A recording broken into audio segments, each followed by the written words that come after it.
From courtside of the virtual hardwood, it's the NLSC Podcast. This is episode 530. I'm Andrew in the forum, Andrew NLSC on X. With me as always, my co-host Derek, DP3 in the forum, and DP3G and DP384 on X. Derek, good to be on here talking basketball gaming and basketball with you as always. What's on the agenda this week?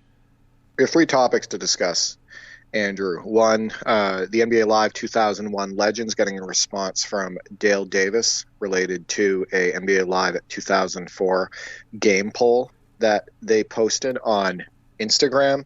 We're also going to be previewing NBA Superstars, a game inspired by NBA Jam created by Raw Thrills, and that will be coming out this summer.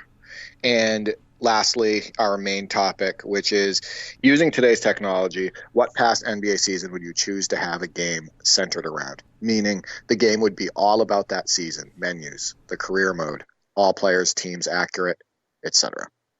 So a lot of fun stuff to discuss as always. And yeah, Dale Davis responding to the Live 01 Legends. They've had a few former players from the 90s, 2000s respond to them. And I'm kind of envious.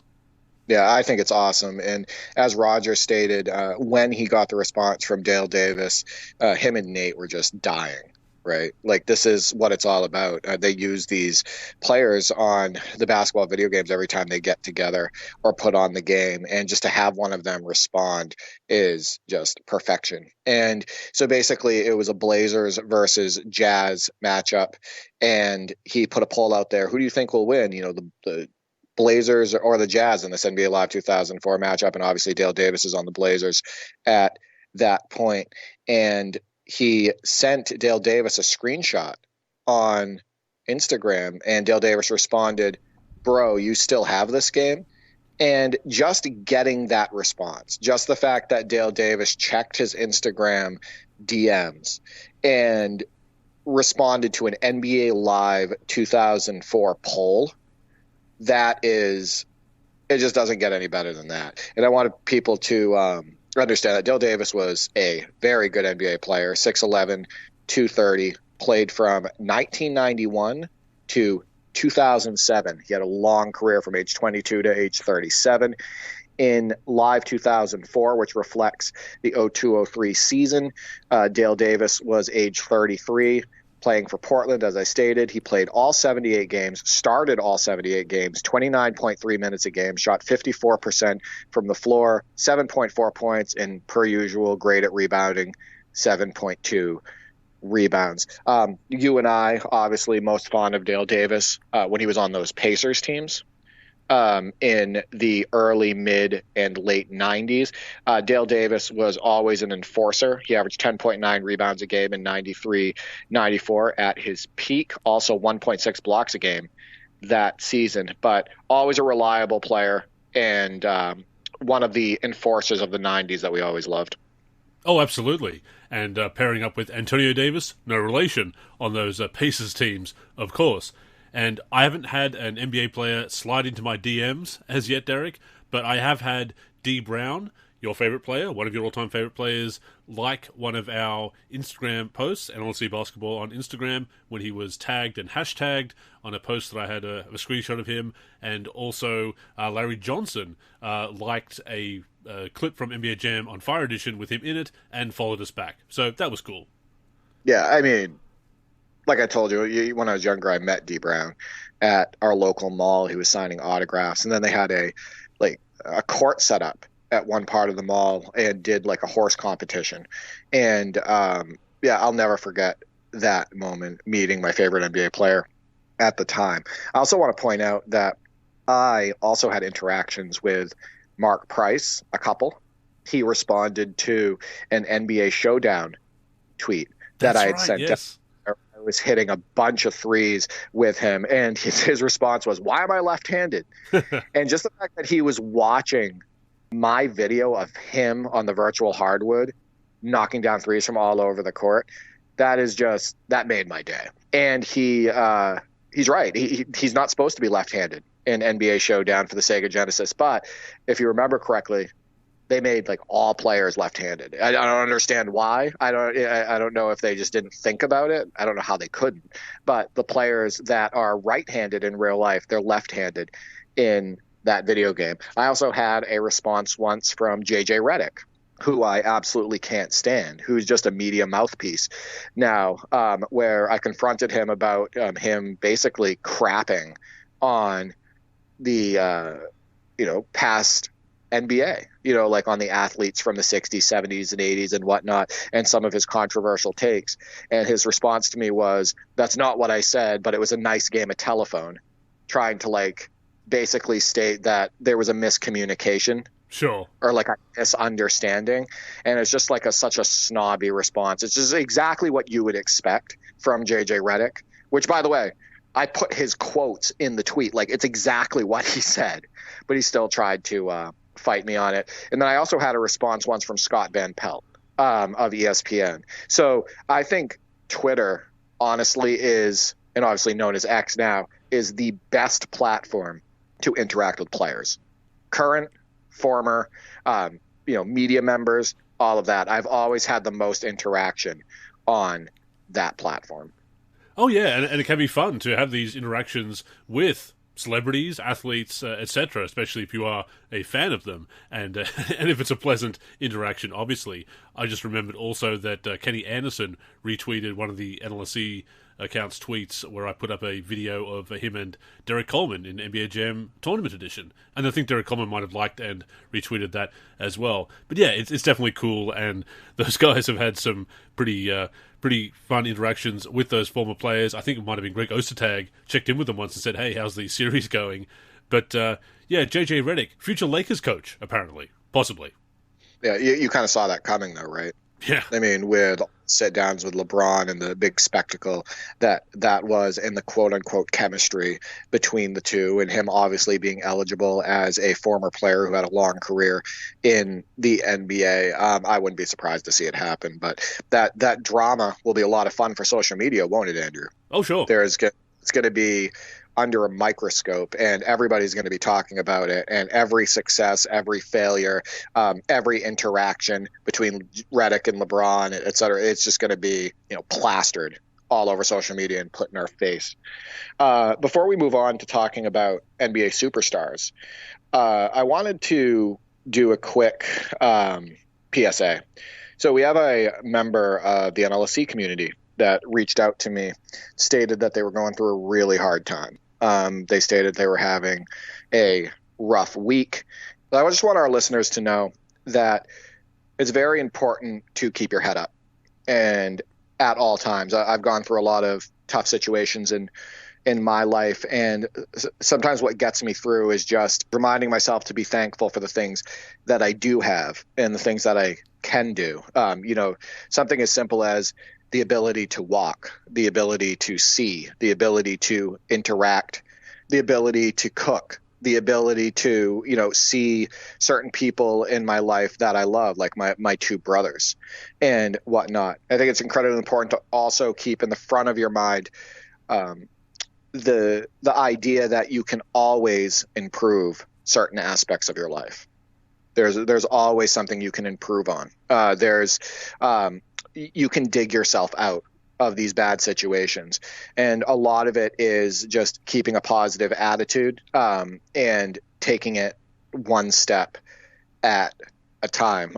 There's actually been, I would say, over the last few months, probably half a dozen people in the community that I've spoken to either on Twitter or reached out to me on Discord in a private message, et cetera, and they stated that they were really going through it. And sometimes it can be related to a family problem, maybe related to work, et cetera.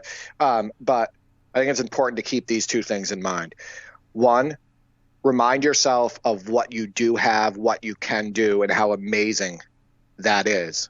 And two, you can always improve on certain aspects of your current situation to make things better, and it just takes one step at a time and a positive attitude.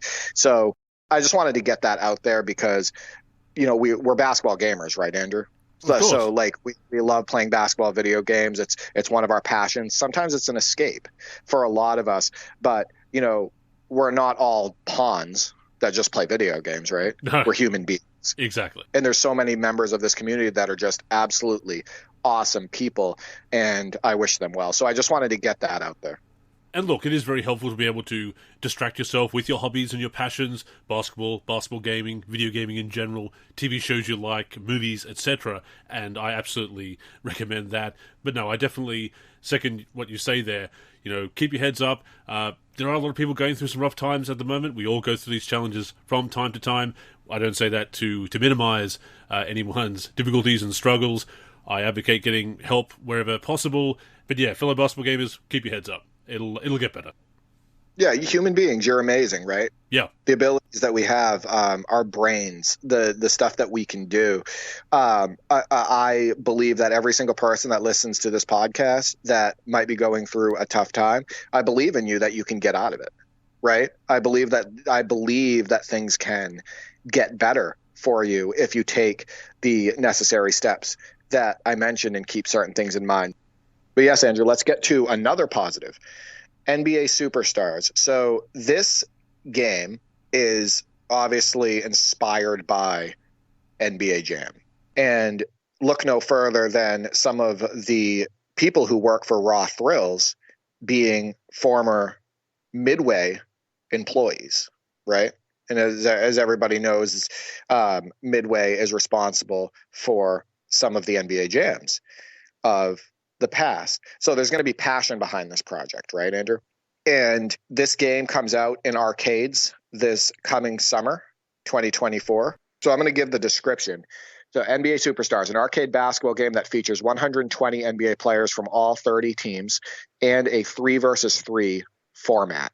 The game cabinet includes a 75-inch screen, LED stadium scoreboard, and RGB LED lights that match the team colors. It also has marquee lights that simulate camera flashes. The game is expected to be available in arcades this summer. So console gamers, PC gamers, you're out of luck at this point. So it's going to be released in arcades summer of 2024. And before I throw it over to you, I'm going to read a statement from an article from Game 8, and this was written by Clark Jason Kong. And the title of the article is NBA Superstars Release Date and Time, but he states, NBA Superstars is a full arcade cabinet that will be available to play in arcades. As of writing, there has been no indication that the game will be released on other platforms, but it could very well follow its predecessor's steps, as NBA Jam was first exclusively an arcade game that found its way to console platforms. This article came out on May 23rd, so just a few days ago.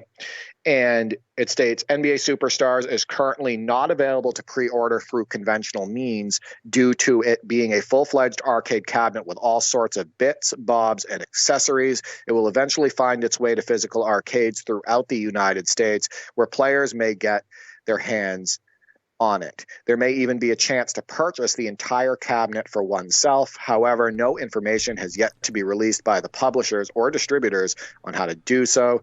Keep in touch if you're interested, as we'll be keeping an eye on developing news. So this is exciting, Andrew. It's a 3-on-3 full court game inspired by NBA Jam. What are your thoughts when you look at the trailer, you look at the footage that's been posted on various social media platforms? Well, I mean, is this 93 till Infinity, an actual arcade release in 2024? Certainly surprising, a little bit disappointing out of the gate for us home gamers, people who would like to have a home port. But as the article notes, certainly a possibility that it will come to consoles and PC. That would be awesome. We'll certainly keep an eye on that and keep our fingers crossed. But looking at the trailer, it reminded me a lot, actually, of NBA Jam Extreme, with the way the camera angles moved and some of the dunks in that game. And look, I saw it and thought, it doesn't look as good as the original NBA Jams or NBA Jam on Fire Edition. Maybe not, but I was still intrigued by it. And it's great to see a new game being released. NBA Jam, that format does hold up so well. We can attest to that, still playing NBA Jam, various NBA Jam games to this day. And there is a roughness to it. I don't want to judge it too much by a few snippets that we've seen in the trailer. I'm all for more games coming out, so I want other developers to at least try. Is it always going to be a slam dunk, so to speak? No, but I want them to try, so I'm still glad that it's coming out. Yeah, so I'm going to get to that footage in a second and kind of give my critiques on the early gameplay. But I also wanted to point out that co-creator of Mortal Kombat, Ed Boon, is promoting this game right now, and Tim Kitzrow loved it. He was all over it. Just to let people know, Tim Kitzrow, the legendary voice of NBA Jam, is doing the commentary in this game. So that's obviously a huge plus for this one. But Ed Boon states, who doesn't remember NBA Jam? Our friends, some from Midway, at Raw Thrills and Play Mechanics have made an exciting 3-on-3 sequel that brings back some great memories. So it's getting promoted a lot on social media, and I think they're doing the right things in that regard. So the gameplay, I messaged you immediately after seeing the first gameplay, and I told you why I thought it looked rough, right? And I do agree with you. I think that it looks like, I don't know, kind of very similar to NBA Jam Extreme, like you stated, from PlayStation 1, from the late 90s. Even in the trailer, they show a lob being thrown, and just the animation from the lob, the weird snap animation, looks very much like NBA Jam Extreme. They showed some spin moves on some of the gameplay footage, and it actually looks almost identical to NBA Hang Time, where you don't actually spin off of anybody. You're just kind of spinning in place, and it looks more aesthetic than effective. The animations do look pretty dated, but oftentimes even probably more primitive than even like the original NBA Jam in some aspects, on some of the dunks, the way the players launch, all of that. So I want to point out, though, that there are some strong aspects of the game that could make it more fun than like NBA Playgrounds. The pace is there, right? Yeah. If you look at how fast the players are moving up and down the court, that's my biggest critique of the NBA Playgrounds game, is the sluggish nature of it. It never felt like a true, high octane, fun arcade game like it should have been. So I love the pace. I also like, some of the art. I think that the courts look great on the trailer. I love the flames coming off of the players' feet, because it looks like in this game you can catch fire just like in NBA Jam. So that's a plus for the game. The on fire system has always been great. But at the same time, once again, the player models look very, very primitive. The graphics on this game, in comparison to a game that came out, well over a decade ago, almost 15 years ago, NBA Jam 2010 and NBA Jam on Fire Edition, the graphics aren't even close, right? So you're not getting a NBA Jam really using or utilizing what we can do from a graphical and gameplay standpoint today, right? And I just want people to be reminded of that. If you look at the trailer, it doesn't look like it's something that's going to blow you away in a PS4, PS5 sphere, right? It looks like something that would literally hit arcades in the 90s. That's the way it looks to me, going by that footage. But am I excited for it? Am I glad that they're jumping on an NBA Jam style game? Do I like that it looks fast and fun? Absolutely, right? We love those aspects of it. I was looking at the trailer, and I just want to give some tidbits of information that might be helpful with you understanding how this game is made. So each team has 4 players. That's why they said 120. So you have 3 players that are on the floor, and then you have your sub. Each player is rated using 5 categories. We have shooting, dunking, handling, rebounding, and defense. So that's those are the categories. It looks like they have a free player account feature, which is great, right? Like, so you can set up your own free player account. But in the trailer, it states scan to sign in and track stats, and there's a CAPTCHA. So obviously this isn't coming to consoles right now, but it looks like if you want to track stats, like using an application or track stats in general, you would have to use the CAPTCHA on the arcade machine screen. So that's something also to note. And it also states high octane 3 versus 3 basketball for 1 to 4 players. So obviously 6 players are on the court. If it's only 1 to 4 players, if this ever did come to console and it stayed that way, or if it came to PC and we wanted to try to use Parsec and do like 6 humans on the controllers, it doesn't look like that would be an option at this point. But that is basically what we know at this point, Andrew. Did you have anything to add? Well, the 1 to 4 players is interesting because, as you note, there are 6 players on the court. And I'm a bit of I don't want to say a Jam snob. You know what? I will say it. I'm a Jam snob. You know that NBA Jam is one of my favorite games. I do regard it as the gold standard for arcade games, although I'm a big fan of the Street series as well. I've always felt that the Jam games work better 2v2. Street works really well 3v3, but Jam just seems to work so much better 2v2. And that may be because that's how it began, so I'm stuck in that mindset. But there were a couple of Jam games that were 3v3. There were the ones that were 5v5 on the in the late 90s that Acclaim tried to make when they were trying to make it a bit more sim, or they had the sim mode and the arcade mode and just weren't really doing a good job of either of them because it was too much of that sim gameplay to be one or the other. But I just feel that Jam works so much better 2v2, and with 1 to 4 players, you want to have every single player on the floor controlled by a user. So that's kind of interesting. I'm not sure about that, but I like the potential of the game. And once again, I'm glad to see another game enter the space, hoping for the best, hoping that it does come to consoles and PC so that we can easily get our hands on it, and hopefully that it can become a better game. I would agree that I think that the best NBA Jam format is the original. It's the 2-on-2. Full court, I think that works the best. I think it's best for a co-op experience, for ease of getting into co-op, for functioning co-op.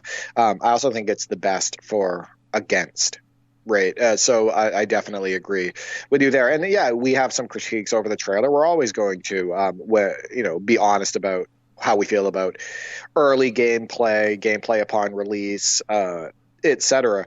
And was I expecting, I guess, a little bit more from a graphics and gameplay perspective in a new heavily promoted NBA Jam style arcade game that comes out in 2024?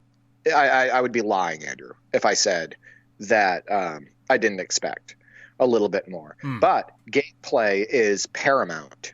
So if the game is still super fun on the sticks, if it still gets you and whatnot, then I could still have an absolute blast, because graphics aren't everything, and the herky-jerky nature of a game, as long as it doesn't dominate the gameplay, it doesn't have to ruin the experience. Oh, for sure. And to a certain extent, in 2024, games do need to impress graphically, aesthetically, and you can have that throwback style. And if it's stylized graphics, if it is that throwback to an arcade style, and deliberately trying to invoke the 90s style. And we even have some games on Steam that go for that Nintendo 64 era polygons and everything. So it can be done. People can appreciate that throwback style. But I think back to NBA Jam 2010, a very good game, an excellent game. But the reason that On Fire Edition surpassed it is that Jam 2010 in some ways was too much of a faithful reboot of the series, bringing things from the original game that hadn't aged as well into the modern day, what was then the modern day in 2010. And On Fire Edition successfully built upon those concepts and got rid of some of the things that were aged. So you've got to be careful with throwbacks like that you don't bring things back that haven't aged as well, and that even at the time were kind of problematic as far as a design standpoint. So that is the challenge with this game, but again, hoping for the best, and it is great to see other developers at least throwing their hat into the ring. Yeah, and I mean, part of the reason why NBA Jam 2010 is still awesome and still received so well, though, is because the graphics on that game would be good for PS4. Right, like the graphics are the same as NBA Jam OFE. Actually, I think they're a little bit brighter. But the graphics on NBA Jam 2010 and the gameplay animations, they are what you would want out of PS3 and could easily pass for PS4. And even if those were released, Andrew, on PS5 today, people would love it, right? The gameplay, yeah, absolutely. Well, no, even the graphics, like those graphics are absolutely amazing. The player models, the faces are exactly what they look like in real life. The atmosphere, the way players interact with each other, the way the ball and rim interacts, all like that would be great now. Agreed. So like that has the that's a huge advantage for a game like NBA Jam 2010 coming out of the gate, especially during preview season, than this, this game made by Raw Thrills NBA Superstars. But we're going to try to keep a positive attitude about this and get our hands on it at some point. Hopefully it comes to consoles. Hopefully it comes to PC at some point. And I think it will. And when it does, I'm still excited to get my hands on it. Definitely. Before we go on, a reminder that the NLSC podcast comes out every week on the NLSC, nba-live.com, as well as our YouTube channel. We're also on Spotify, Apple Podcasts, and other podcast apps. If you're listening on any of those apps, we'd greatly appreciate a review. To keep up with the show and everything we're doing with basketball gaming in general, connect with us on social media. On Twitter and Facebook, we are the NLSC. We also have an Instagram, NLSC Basketball, and on YouTube, we're youtube.com/NBA Live Series Center. Once again, visit us at nba-live.com, where in addition to the podcast, you'll also find all of our original content, as well as our forum and modding community.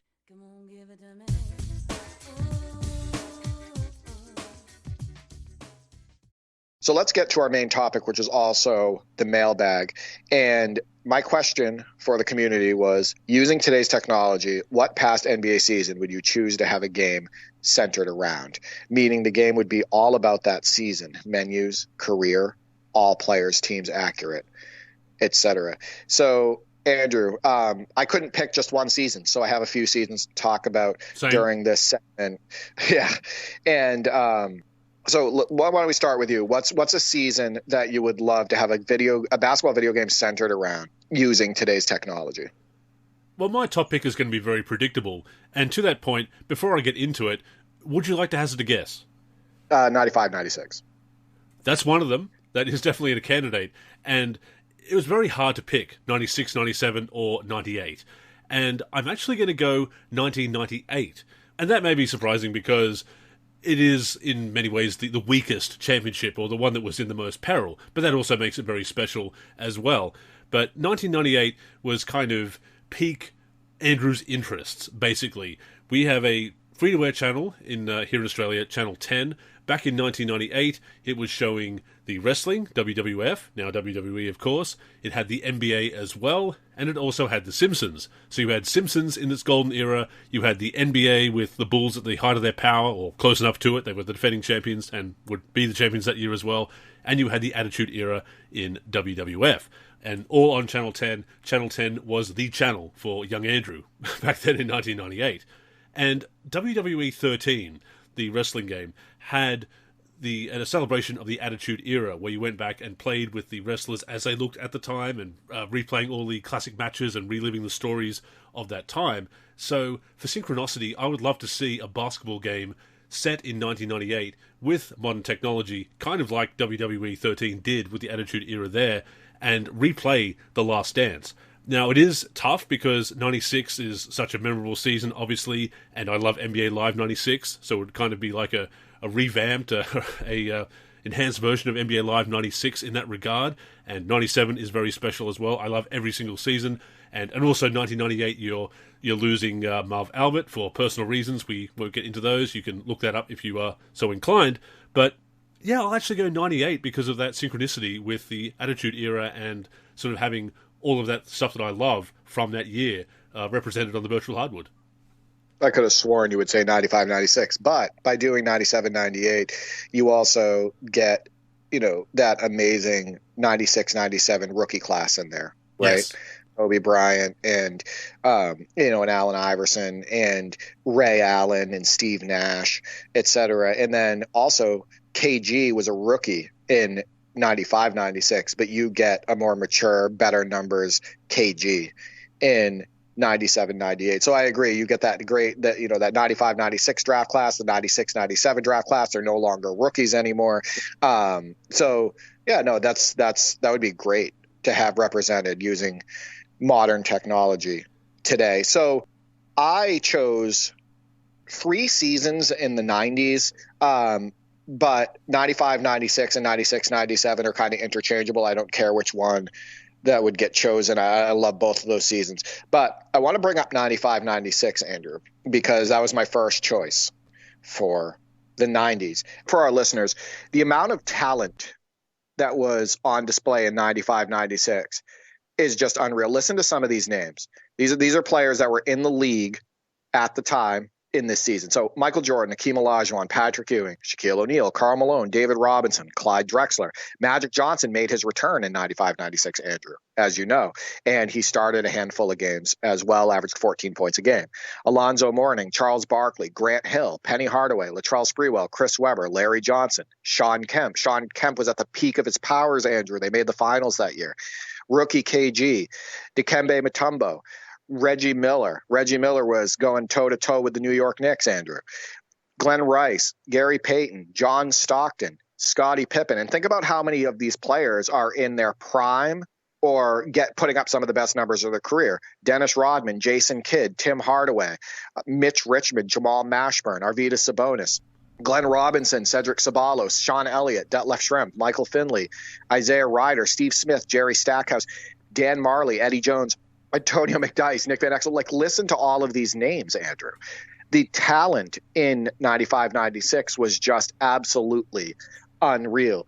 And then why I said I don't mind, entertaining 96, 97 either is because if you do 96, 97, then you get Kobe, Iverson, Peja Stojakovic, Ray Allen, Ben Wallace, Steve Nash, Jermaine O'Neal, Marcus Camby, etc. Those guys, Antoine Walker, those guys entered the NBA the following season. So you can't go wrong with 95, 96 or 96, 97. So some season facts with 95, 96, league champion Chicago Bulls, most valuable player Michael Jordan, who averaged 30.4 points that season. Rookie of the year Damon Stoudemire, points per game leader Michael Jordan, rebounds per game Dennis Rodman, who averaged 14.9, assists per game John Stockton 11.2. And these are the all NBA teams. First team, Anthony Hardaway, Michael Jordan, Karl Malone, Scottie Pippen, and David Robinson. Second team, Grant Hill, Shawn Kemp, Hakeem Olajuwon, Gary Payton, John Stockton. Third team, Charles Barkley, Juwan Howard, Reggie Miller, Shaq, and Mitch Richmond. That's right, Andrew, Shaq on the third team. But yeah, there's so much talent in that season. Teams were putting up, on average, 99.5 points per game and attempting 16 threes per game with that moved in line. That's a really good balance. I think you would agree, right? A lot better than today's game, 16 threes per game on average per team.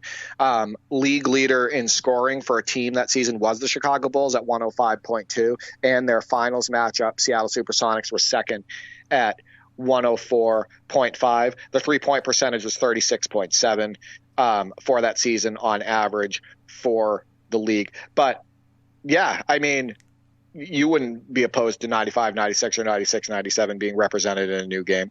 Oh, no, not at all. And if I'm trying to remember off the top of my head here, didn't the Bulls allow about 89, 90 points a game? So their differential about 16 points a game. They were dominating that season. I mean, the 72-10 is a dominant winning record, obviously. For 20 years, the best record in league history. But yeah, they were just dominating that season. Very fun season. I would absolutely love to see it with a authentic recreation on the virtual hardwood. Yeah, the Bulls, to your point, averaged beating teams by almost 13 points per game. That is unheard of. I just want to let our audience know. They averaged 105.2 points per game, and their points against were 92.9. That's right. In the 72-10 season. That is absolutely ridiculous. At the top of the Midwest division were the San Antonio Spurs, 59-23, obviously led by David Robinson. This is pre-Tim Duncan. Orlando Magic led the Atlantic division with 60-22 record. The Bulls obviously 72-10 in Central.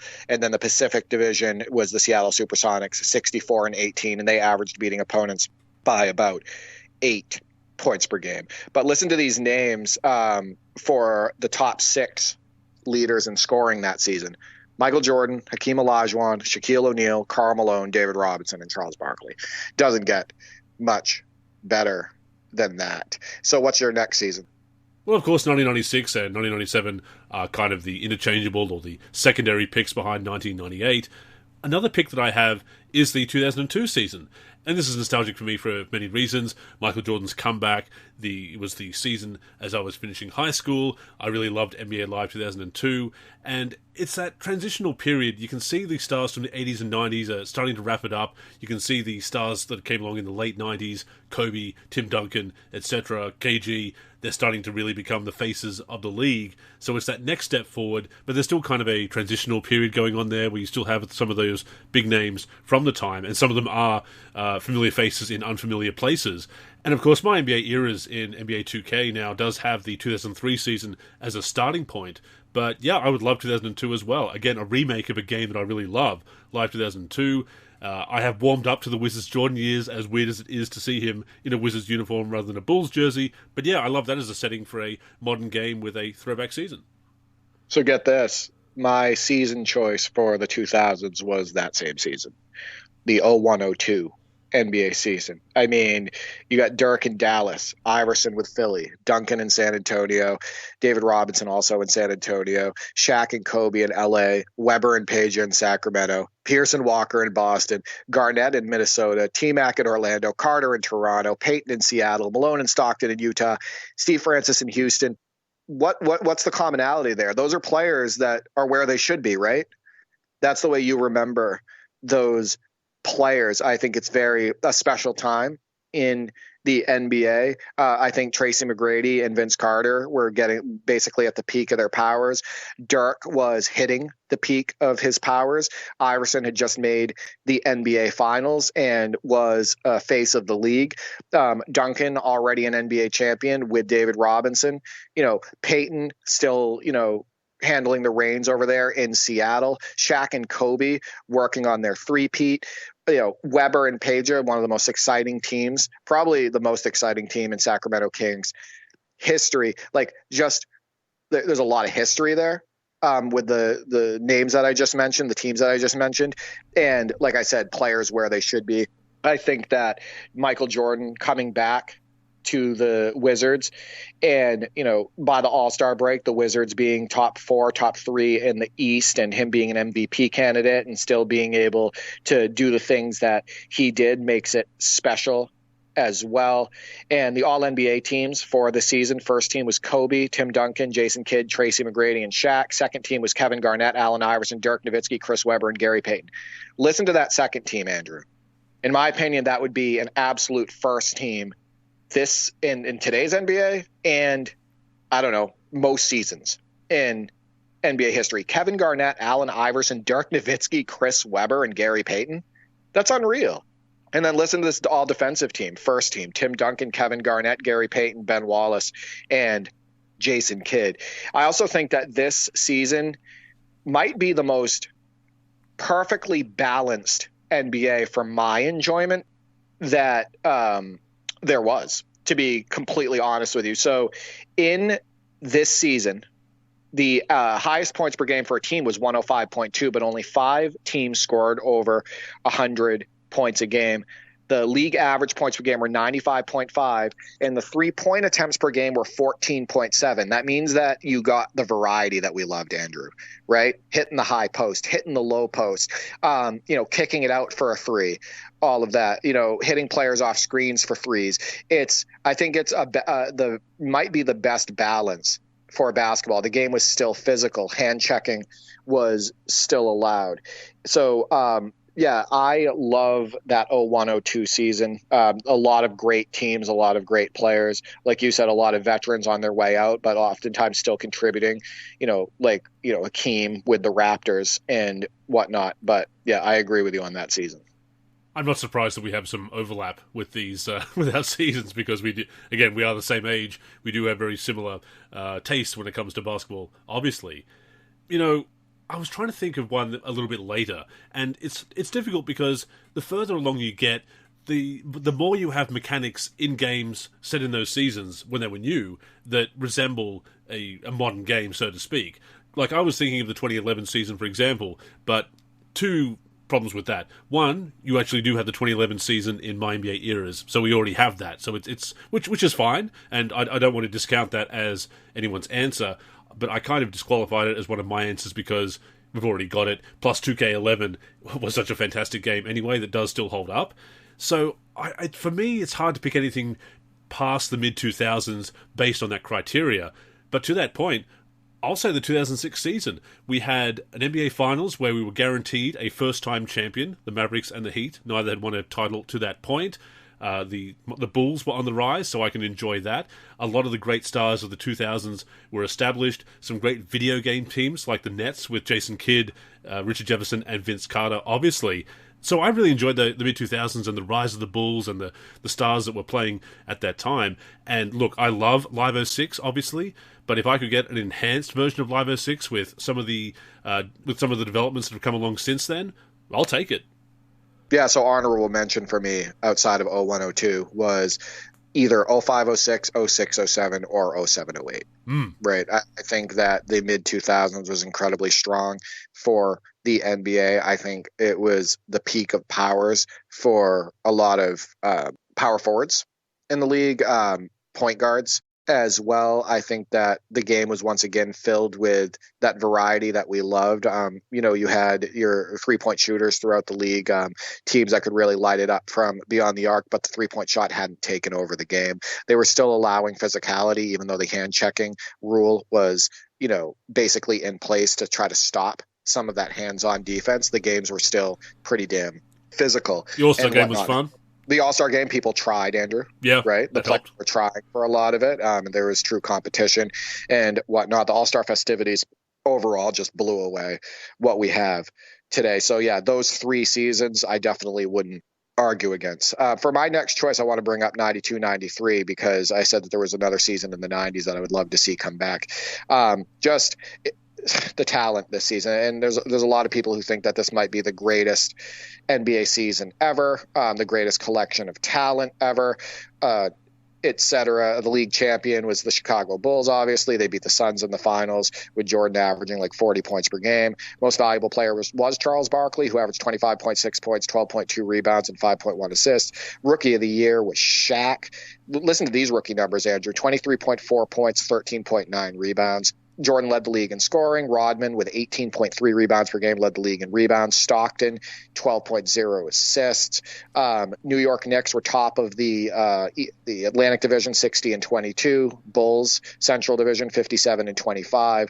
Rockets, 55 and 27 on top of Midwest. In Pacific, it was that Phoenix Suns team, 62 and 20, and they were beating teams by 7 points per game. So this league was a league filled with stars in 92-93, and the scoring was up quite a bit from those numbers I just gave you in 0102.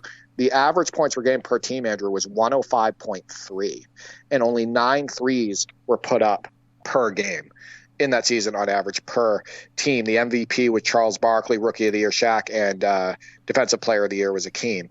But I just a collection of talent, Andrew. The All-NBA first team was Charles Barkley, Michael Jordan, Karl Malone, Hakeem Olajuwon, and Mark Price, who we mentioned earlier in the show. Second team was Patrick Ewing, John Stockton, Dominique Wilkins, Larry Johnson, and Joe Dumars. Third team was Tim Hardaway, David Robinson, Scottie Pippen, Drazen Petrovic, and Derek Coleman. The Nets getting 2 people on that third team with Petrovic and Coleman. All defensive first team was Joe Dumars, Michael Jordan, Hakeem Olajuwon, Scottie Pippen, and Dennis Rodman. But yeah, I think that 92-93 NBA was just a league of stars, and I thought it was really exciting. Oh, it definitely was. Actually, I had a video come up from my YouTube recommended the top plays of the 92-93 season. I think it's a lengthy compilation of the countdowns from NBA action that year. You've probably seen it already. If not, I'll definitely send along the link after we've done recording. But yeah, just a fantastic time in the NBA. Obviously, I would love that game as well. And of course, with the Bulls having the starring role, and in this hypothetical situation, we would definitely have all of the players licensed, so we will have Michael Jordan there. It won't be a roster player, as some of the games were starting to have around that time, outside of EA Sports, of course. Yeah, I can't argue against 93, obviously. I didn't want to pick too many from the 90s, because you know me, Derek, I would absolutely have remakes of the entire 90s, if possible. But yeah, 93 is another great choice for seasons to remake with modern technology. And that All-Star game, I posted highlights from it and whatnot. And that full game is on YouTube. Awesome. That 1993 All-Star game is intense from the opening tip, Andrew. Just the effort is unreal. The pride on the floor is unmatched. There's swatting shots at the rim constantly. You can see the hand checking during the All-Star game. Drexler and Jordan going at it, just guys going at each other. That's what you want to see as a fan, right? The best go against the best in a competitive atmosphere. And it's unfortunate what's happened to the All-Star game today because it's now just kind of a mockery, right? It's really too bad. So I'll throw it back over to you for one more, and then I have one more as well before we get to the community. So we've mentioned some seasons from the 90s, from the 2000s as well, and I think the 80s needs to be represented with this. And since we've been remaking some other favourites and classic games, I'm going to say let's remake Lakers versus Celtics. Let's get an 88 or 89 season game in there. You've got the Lakers and Celtics, obviously, at the peak of their rivalry. You've got the established stars of the 80s, of course. Teams like the Detroit Pistons rising, the rise of the Bulls, obviously, and Michael Jordan hitting his prime. Scottie Pippen's coming along as well, so you have some familiar faces there. Yeah, just getting an 80s game there, representing 80s basketball, I think would be fantastic. I'm going pre-expansion. I am going with 85-86 for my 80s representation. And there were only 23 NBA teams at that time. And I think that the talent as a result was absolutely loaded for most of the teams in the league. And I'm going to go over some of the names that are represented for that season. You'll see what I mean. So just a quick summary: league champion was the Celtics. Most valuable player, Larry Bird. Rookie of the year was Patrick Ewing. Points per game leader was actually Dominique Wilkins with 30.3 points per game. Rebounds per game leader was Bill Laimbeer with 13.1. Assists per game was Magic Johnson with 12.6. This is high octane NBA at its best. This is such a fast-paced era of basketball. The average NBA team averaged 110.3 points per game, with the Lakers, without a doubt, leading the league with 117.3 points per game. Only 3.3 threes were attempted per game. And it just wasn't a big part of the game at the time. But yeah, it was get up and go. It was get the ball off the board and run. Even off of made baskets, it was basically a quick outlet, and you were trying to run the ball down your opponent's throat. So, love 85-86. Love that era of the NBA as a result. So I want to go over some of these names in this season. It's unbelievable the talent that spread throughout the league. So we got Larry Bird, Magic Johnson, Michael Jordan, Kareem Abdul-Jabbar, Isaiah Thomas, Karl Malone, Charles Barkley, John Stockton, Akeem Olajuwon, Ralph Sampson, Patrick Ewing, Clyde Drexler, Chris Mullin, Dominique Wilkins, Julius Erving, Moses Malone, Kevin McHale, Robert Parrish, Bill Walton, George Gervin, World B. Free, Terry Cummings, Alex English, Adrian Dantley, Mark Aguirre, Dale Ellis, Tom Chambers, Larry Nance, Walter Davis, Kiki Vandeweghe, Fat Lever, Marcus Johnson, James Worthy, and a bunch of names that I didn't mention. Guys like Jack Sikma, Sleepy Floyd, guys that can really play. All of that talent spread out amongst 23 teams, Andrew. On the 76ers, it was Barkley, Moses, Irving, and bench Bob McAdoo. Magic, Kareem, and Worthy with the Lakers. Bird, McHale, Parrish, Dennis Johnson, and Bill Walton on the Celtics. The Bucks had Terry Cummings, Sidney Moncrief, and Paul Pressey. The Pistons, Isaiah Thomas, Joe Dumars, Kelly Tripucka, and Bill Laimbeer. The Bulls, Jordan broke his foot that season, but in the video game they have Jordan, Woolridge, and a 16-point-a-game George Gervin. The Rockets, Hakeem, Sampson, and Lewis Lloyd. Alex English, Fat Lever, and Nat on Denver. Listen to this Dallas team, Andrew. Mark Aguirre, Rolando Blackman, Derek Harper, Sam Perkins, Dale Ellis, Detlef Schrempf, and Brad Davis. Utah had Adrian Dantley to pair with John Stockton, Karl Malone, and Mark Eaton. The Blazers had Drexler, Vandeweghe, Jerome Kersey, Terry Porter, Michael Thompson, and Jim Paxson. The Phoenix Suns are incredibly fun. Walter Davis, Larry Nance, Alvin Adams, and James Edwards. Like, the Sonics had Tom Chambers, Xavier McDaniel, and Jack Sikma. Like, the talent in the 85-86 is just so fun. There's so many fun teams to use. The all-NBA first team was Kareem, Larry Bird, Magic Johnson, Isaiah Thomas, and Dominique Wilkins. On the all-NBA second team was Charles Barkley, Akeem Olajuwon, Alex English, Alvin Robertson, and Sidney Moncrief. It doesn't get much better than that, Andrew, from a talent perspective. Tremendous players, obviously. And as you put it in the question, this is everything about the game. So not just the authentic rosters and faces, etc., but also career modes and franchise modes, being able to start a franchise, and from that point, which is kind of the point of my NBA eras, obviously, but this would have all the authenticity because we are imagining a fully licensed game with all of the players included, but also with career mode, being able to get your avatar into the game at that time and become a legend among those great historical players. And also, I'm going to throw out there, it'd be great to have creating a legend back so that you could take control of one of those players, one of those existing NBA players, and play a career with them. That is a sorely missed mode. A lot of people had a lot of fun with that back in the day. Unfortunately, unlikely to return because it doesn't make money, let's be honest. But imagine having that as well. That'd be a lot of fun. Yeah, imagine taking control of Charles Barkley. Right at that point. Chuck, yeah. Yeah, it was his second year in the league, and he was putting up numbers, and he was really, the face of that team at that point. You watch some games on YouTube from, the 85-86 season, and Tom Heinsohn was doing nationally broadcast games at that point, and you can hear him he's talking about how this is now Charles Barkley's team, even at that point. I also want to point something out, just for people who don't know. There's this misconception that players were shorter back then, like that players are taller than ever today, that players weigh more than ever today, etc. I posted some of these facts on Twitter, and the reported average height for NBA players in the 23-24 season was 6'7". It was actually 6'6.5" inches, so almost 6'7".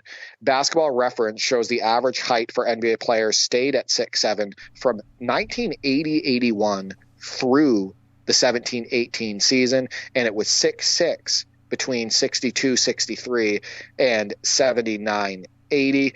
B-Ball Reference also states that the average height of NBA players was 6'6" from 18-19 to 2023, which would be the same average height of players from 62-63 through 79-80, and be an inch shorter than the average height from 80-81 through 17-18. And somebody asked me about the accuracy of this, and I said, if it's not right on, it's close. It's give or take an inch or half an inch for each of the seasons. But yeah, players are not taller than ever. If you're going to use a season from the 80s, or the 60s or 70s and whatnot, players have been pretty much the same average height and almost the same average weight, for the last 60 years of basketball. So yeah, it's just one of those evolution arguments that just doesn't hold water. Like, humans are not all of a sudden bigger. Yeah. Taller and bigger and whatnot in the NBA. Yeah, that's been for decades, that average height, and decades that tall people have been attracted to basketball, with it being such a natural advantage at the sport. So yeah, it's another one of those myths that is sadly perpetuated by talking heads who want to get clout rather than actually promote good basketball discussion and interesting historical discussion, as we've said before. But yeah, important point to note, because it's funny, you still see people saying, oh, well, in the early 90s, the league was mostly made up of 6-foot white guys. Are you talking about the 1890s? Because I don't think you're talking about the 1990s. Yeah, the thing is that in the 90s, the height of NBA players through every season in the 90s is listed as an average of 6'7". So, but the thing is that when you respond to these people who say, oh, well, there's a 5'3" guy in the NBA, Muggsy Bogues, or they say, oh, Mark Price wouldn't be able to do anything today because he wasn't a bit like a tall guard. Well, what are you talking about, right? Like, the league average height for players was the same or maybe even slightly taller in the 90s than it is today. And we have a ton of small guards in today's NBA, and I've actually made a list of them and posted them before. Guards under 6'3", there's a ton of them in today's league, and a lot of them are putting up big numbers. So just miss me with the agenda and narrative BS. You guys have no idea what you're talking about. And normally when I respond to these people and I state these facts, what do you think happens? Crickets. Yeah. They have absolutely no response to what I said because they want to keep their stance. They want to keep their agenda, and they want to keep that, that direction they're going in moving forward so they can, be part of it or whatever. So it's ridiculous. Well, shout out to Dime Dropper, the podcaster who does do research into NBA history. He's a little bit younger than us, but loves NBA history. I saw him actually repost that post of yours with the heights, and that's what I love to see, people loving NBA history and actually having proper discussions and analysis of the game. Shout out to Dime Dropper. Yeah, he's the host of Locked On Clippers, and he's been awesome, for basketball, I would say, for the last couple of years, because he tells it like it is. He listens to all points of view, and he goes into basketball conversations with an open mind, but also with facts, right? And we need a lot more of that. I would rather listen to him talk hoop any day over somebody like JJ Redick. So, hey, let's see what the community had to say, which season they wanted to replay with modern technology. And first up, we have Oldhead says, I got my NBA going in 1999 right now, but kept Jordan, Pippen, and squad still together. And that 1999 season, Derek, that lockout abbreviated season, the first season to lose games to a labour stoppage, it's such an interesting season. And it was tough as a Bulls fan, obviously, to go from champions to bottom of the barrel, bottom of the league there like that. But you had familiar faces in unfamiliar places, a changing league, another transitional era in the NBA. Yeah, I definitely see where he's coming from with 1999. It's a major what-if season, and I think that shortened season hurt veterans the most. I think a lot of veterans came into that season out of shape, and that was unfortunate, and that took a toll on the teams that they were on, at least in some capacity. I think Barkley was one of them, right? I mean, he came back in that season, and he wasn't himself, and that Rockets team with Olajuwon, Pippen, and Barkley underperformed. Obviously, Sean Kemp, that 50-game season hurt his overall weight. It looked like he put on some weight in that off season and didn't come back the same, et cetera. So I think that the 98-99 season is incredibly interesting. We're actually using the 98-99 Classic Seasons mod right now on NBA 2K19, and we have a season where I'm using the Kings with Jason Williams, Chris Webber, rookie Peja, and Vlade Divac. My brother Nick is using the Minnesota Timberwolves, who traded Stephon Marbury mid-season that year. So he has, KG, Terrell Brandon, Joe Smith, a very interesting Wolves team. And my brother Mark is using the Baby Dirk Mavericks. So Dirk averaged like 7 points a game that season in 98-99. It was his rookie season, but he's still there with Steve Nash, and Michael Finley is there, and Sean Bradley, faces that from those successful early 2000s Maverick squad. They also have Cedric Ceballos on that team. I think that 98-99 is a major what if also because Patrick Ewing couldn't play in the NBA Finals that year, right? It was Spurs versus Knicks, and how are you going to combat the Spurs without Ewing, right? Because that's Duncan and Robinson over there in San Antonio with all of that size, and Sean Elliott also as a big small forward. So a lot of what ifs in that season. I think 98-99 is incredibly interesting. And as a youngin', I was just happy to see the NBA back, right? It was a really big deal that, the players were hitting the court again and that NBA action was back. And of course, if you look back at a lot of those 1999 season games, video games, they launched with final 1998 season rosters because of the lockout. So to actually get a proper 1999 season game with the rosters, obviously Live 99 PC got the roster update. Some of the later releases, like NBA In the Zone 99, did have updated rosters from memory, but definitely a lot of them missed out because of the lockout.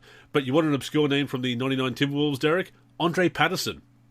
Yeah, you know what? Another strange one? Dennis Scott.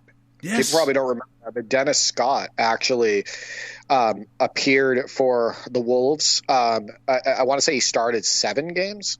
After the Knicks earlier on in the year, yeah. Yeah, exactly. But in that season, he was only 30 years old. He played 21 games. He actually started 9 games for that Timberwolves team. He averaged 9.1 points a game, and he was still lighting it up from 3. He attempted 3.2 attempts from beyond the arc per game, and he shot 42.6%. Another name on that Minnesota Timberwolves team that is more associated with the Sacramento Kings is Bobby Jackson. He was on that Timberwolves team. So he's a strange face in a strange place there. And of course, Malik Sealy was also on that team.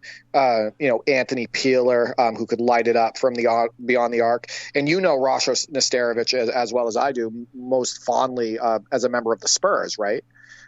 As center with Tim Duncan at power forward, but he was actually on this Timberwolves team as well. So a rookie, yeah. Rookie, exactly. Andre Patterson, to your point, he only played 2 NBA seasons. This was his rookie year with the Timberwolves. He played 35 games, 8 minutes a game. But yeah, he was with them the whole season. I just remember him having a huge dunk that made the top 10 countdown at the end of the year on NBA Action. And of course, he was at the end of the bench in a couple of NBA Lives there, the thrown in and trades in franchise mode. But we could probably have a bonus episode of the NLSC podcast where we just try and recall obscure names from the 90s. That'd be fun. Oh, yeah, absolutely. I think sometimes those players are the most fun to use in video games, right? Sure. And that's the same way as it was for us in like the early mid-2000s. And I'm sure that Nate Stasho and Roger Ward, the Live at One legends, would agree, and they probably have similar experiences. But my brother Mark you remember Ansu Sese? Yes. For the Seattle Supersonics. My brother Mark had an amazing game with him against my brother Nick. I think he had something like, 8 or 9 blocks with him or something like that. And I think he was blocking a superstar that my brother was using. And ever since then, Ansu Sese has been a video game legend. He was not good at blocks, Andrew. In real life, his highest average was 0.4. But in that video game, he was swatting everything left and right. He also, in one of the video games, I can't remember which one it was, could stretch the floor and hit some threes as well. But Ansu Sese became a legend, and that's another name that many people probably don't know. It's one of those, random, obscure names that you just don't think of. But he was he was more well known on the virtual hardwood than he was in real life. Let's put it that way. Oh, definitely. Yeah. So TG So Good and the Live King are both throwing it back to even further than we did. Here, TG So Good says, I'm going to take a different angle. Using a fictional perfect game engine for replicating sports, I'd want to play as the 60s and 70s era. If the game could find a way to perfectly replicate everything about all eras and players, I would use those players with today's style. And the Live King adds, the years when Bill Russell had to coach the Celtics, 66 to 69, had to look up the date.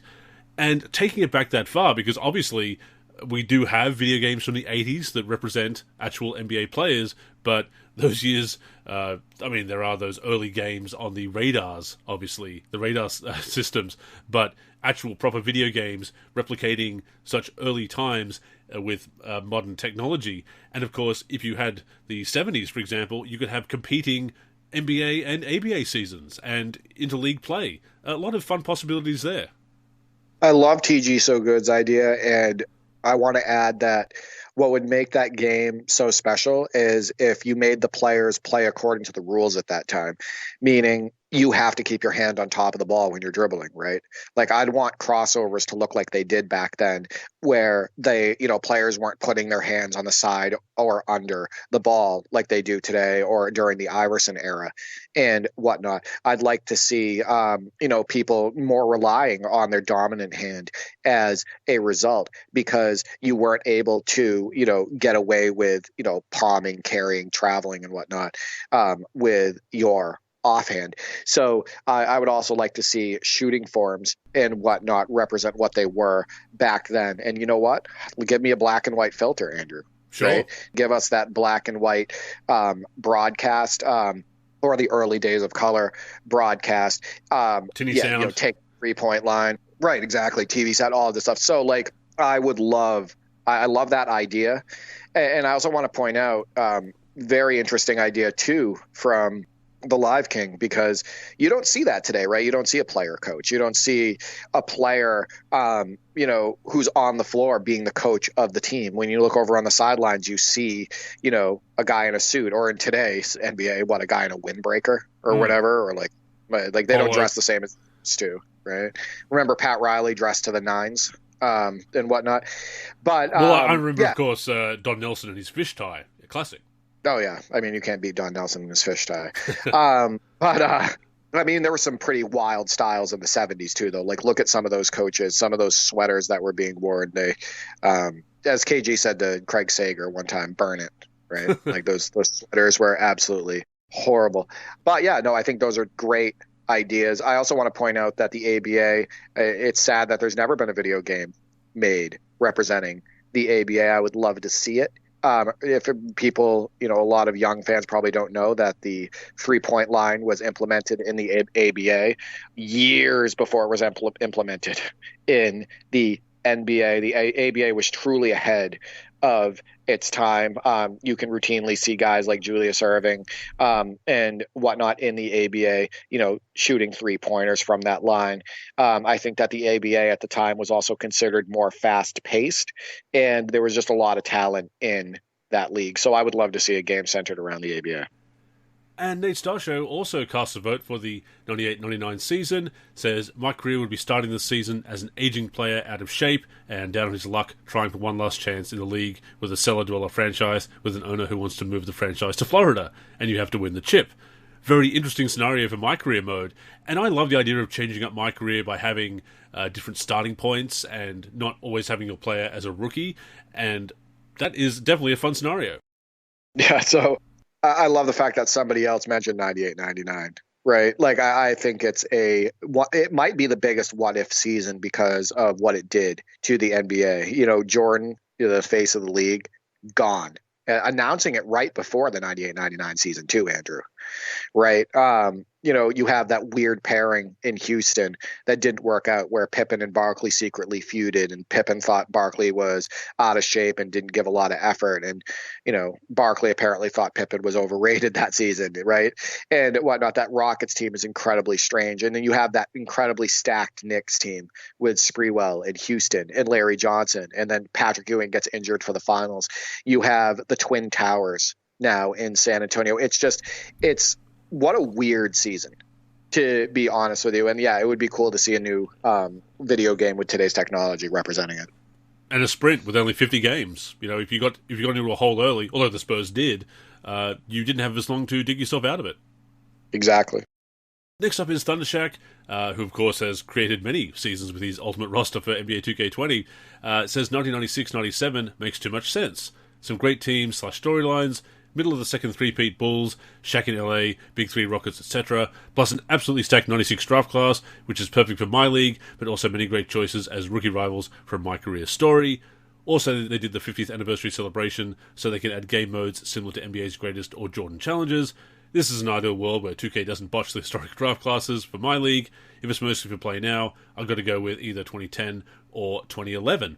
And yeah, 97 is one of my top choices as well, even though I did nominate 1998. Ultimately, I have no problem with 1997, the 50th anniversary of the league. Of course, there is some debate about that with the joining of the BAA and the NBL back in the day and what is officially a continuation, and the NBA has kind of retconned that, but nevertheless, they do celebrate that as the 50th season, such a memorable season, and as he says, some great storylines with the Bulls back on top, going for 2 in a row, Shaq going to LA, etc. A lot of big names changing teams in that 96 offseason, as you recall, Derek. So, yeah, 96-97 is absolutely one of my picks as well. Yeah, and he makes a good point, too, about the rookies coming in, which I mentioned earlier in the show. But that makes for some exciting my league choices, right? When you choose a team to take them through the season, can you grow Kobe Bryant into what he was in real life?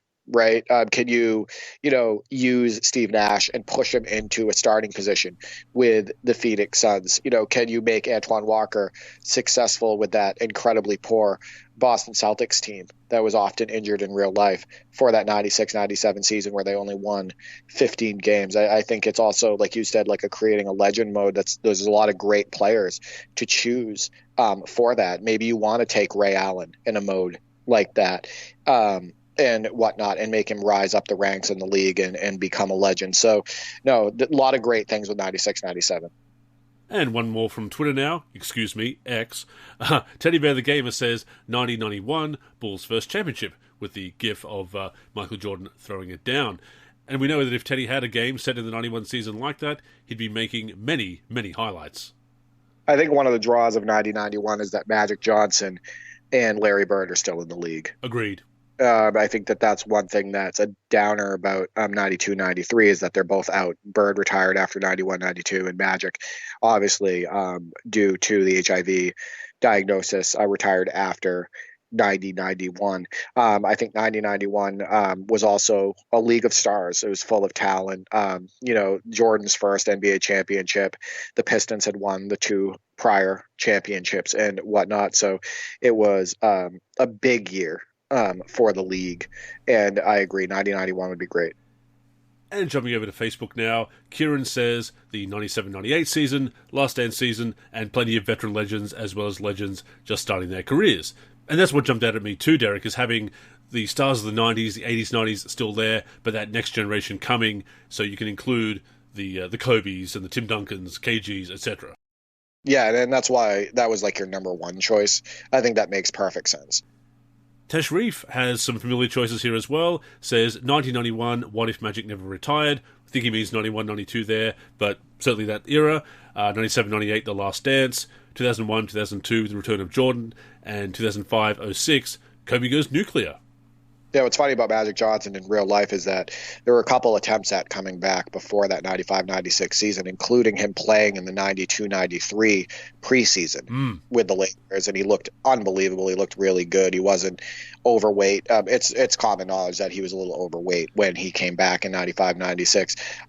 But then, Karl Malone made some comments, I believe, and then a couple other players did that made, Magic basically shut it down and not come back during that 92-93 season. So that is a huge what if. What if Magic Johnson does play in 91-92, 92-93, 93-94? Does James Worthy play longer? Does he play better? Does that Lakers team possibly, still be a top team in the NBA? So yeah, a lot of what ifs there. Absolutely, and of course there's that documentary that mentions that attempted to come back in 92 after the successful run in the Olympics with the Dream Team, and Magic got cut open during a game, and the discomfort that you could see the discomfort from everyone there in the crowd and certainly on the benches as well. We know a lot more about HIV/AIDS now, and the treatments have come a long way, but back then it was definitely a big concern. And as you say, Karl Malone had a few things to say about that. Yeah, but who knows what it would have done to the landscape of the Western Conference in the early 90s if he had been able to continue playing. Huge what if, absolutely. And Royce says, by the decades, 1980s, any season from 82-83 to 88-89, 90s, 91-96, no disrespect to other seasons, 2000s, I would say 2001 through 2009, an early to mid-90s game would be great to me, to have full complete rosters with all legends and teams. In the words of Shakespeare, 'tis a consummation devoutly to be wished. Courts too, with scoreboards and coaches, mind blown. Absolutely loved you got a Shakespeare quote in there. That's not often that we can quote Shakespeare on the NLSC podcast, but I absolutely welcome it. And yeah, again, those ranges definitely make sense. Being able to recreate some years that had video games that were still in their relative infancy at the time.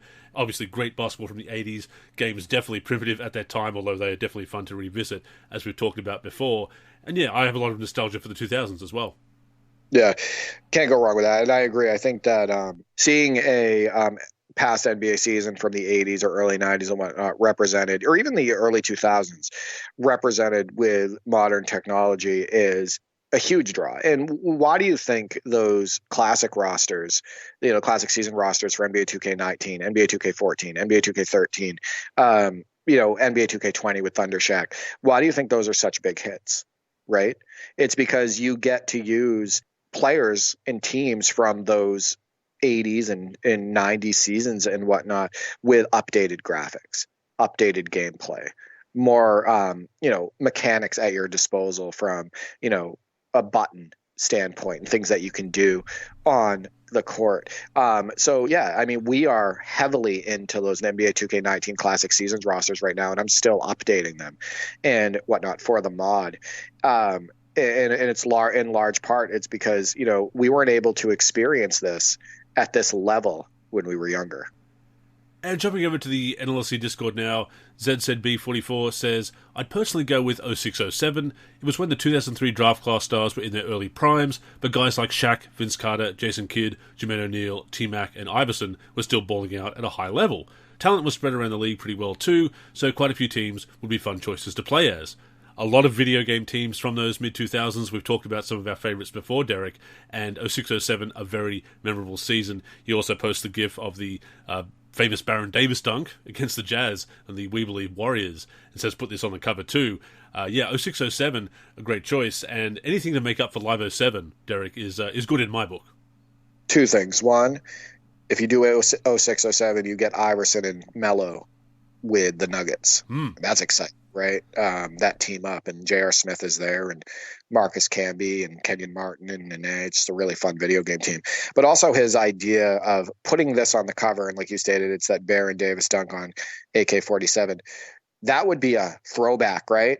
Like, it's not like Baron Davis, the traditional cover athlete, where it's just him in a PNG format with no background and it's saying, like, you know, the title of the video game. This is a throwback to like NBA Fast Break 98, where it shows the Bulls versus the Jazz on the cover, right? It goes back to like Tecmo Super NBA Basketball, where once again, it's not one athlete that's being highlighted. It's being the two NBA teams. And sure, Baron Davis is the centerpiece of that, but seeing another cover where it's, you know, you got the arena in the background and you got the players on the floor. It's not just Baron Davis. It's Baron Davis on AK-47, and you got like Mehmet Okur or Darren Williams and whatnot in the background, and Boozer, etc. So yeah, I think that would be a great cover idea. And in a similar vein, Pep says 07-08. It was a magic season for me because thanks to streams, I'm back to watching more NBA live. And yeah, I appreciate that era a lot more now looking back. And of course, everything becomes nostalgic in time, I suppose. Not the best season for the Bulls, although it did get them Derrick Rose in the draft that year. But I still do have nostalgia for that season. And of course, seeing Lakers versus Celtics again after so many years. And the last Lakers versus Celtics was not before my time as such, because I was alive in the late 80s, obviously, born in 1984, but I was not an NBA fan at that time. So seeing such a historically significant matchup brought back with modern players was very special. Yeah, I think 07-08 is right up there for me. And obviously the Celtics won the championship that year, and I was a huge Celtics fan at the time. I want to say that the reason why I chose 01-02 over 07-08 as my primary choice is just because in 07-08, you got Kevin Garnett with the Celtics, right? And you got Ray Allen with the Celtics. And then you have Allen Iverson with the Nuggets. And you have Vince Carter with the Nets. And you have Tracy McGrady with the Rockets. All of this stuff, right? And you even got Shaq out there in Miami. But in 01-02, those players that I just named are just kind of like where I think they should be, right? You know, you have KG's with the Wolves. You know, Shaq is with the Lakers, and Vince Carter is, you know, Air Canada over there in Toronto, and T-Mac with Orlando is at the peak of his powers, and he's ready to average 30 points per game and whatnot, and he's not injured and all of that stuff. So I think that that's what makes 01-02 a little bit more special to me. But 07-08 is still great. And of course, with all of these choices, you can't really go wrong. Imagine bringing any of these seasons back with modern technology. I would buy the game instantly, no matter what, right? So it doesn't matter. Every season that people mentioned and the ones that we mentioned, I would buy. Absolutely. And thank you so much, as always, to everybody who responded to Derek's prompt. Always great to get that insight from the community and to have you join in these discussions. And, Derek, this just makes me appreciate retro mods even more.